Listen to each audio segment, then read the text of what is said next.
Čo pre vás znamená táto cena od mesta Hriňova? Tak znamenala pre mňa. Čo znamenala? Znamená, viete, som mu len teraz dostal, tak keby som mu zahodil a predal. Tak čo znamená pre vás táto cena? Tak znamená pre mňa to, že si ma Hriňovčania vážia, že na mňa nezabudli, že na mňa myslia, hoci už niekoľko rokov teda žijem mimo Hriňovej. Aj keď mám vždy dilemu, pretože keď sme prišli na Helku ku Starkej, tak nás volali Hriňovčania, keď som prišiel do Bratislavy, volali nás Hriňovčania, a teraz som prišiel do Hriňovej a tu ma nazvali host. Takže už som taký iba host aj doma na vlastnej hrude. Či hrude. Ako často pri pracovnej vyťaženosti zavítate do Hriňovej?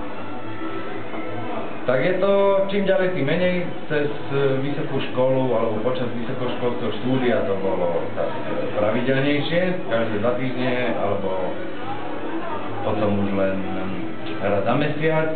No teraz to je už tak raz za pol roka, ale už sa snažíme chodiť aj s manželkou, teda hovorím, aj s mojou rodinou, pretože máme prírastok, máme synčeka.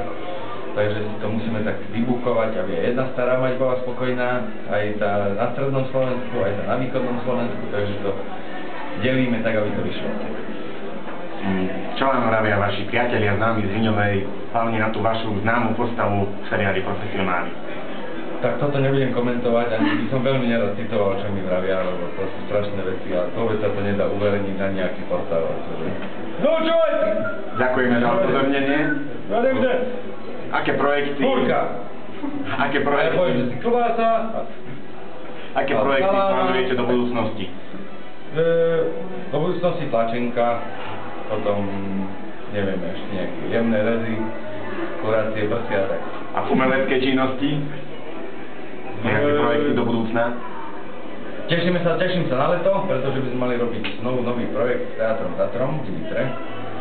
Mali by sme mať nové šapito. A mali sme skúšať novú hru, ktorú teraz ešte necháme záhľadom úzkom tajomstva. No okrem toho, to čo je rozbehnuté, takže ešte stále hostujem v Národnom divadle, ešte stále som členom divadla Astorka ako domovského divadla. A nejaké tie seriálové postavičky by sa mali vrátiť. No a uvidíme, čo povedia diváci na nový český film, v ktorom som mal možnosť účinkovať v lete. Tady hľadám ja. Ďakujeme.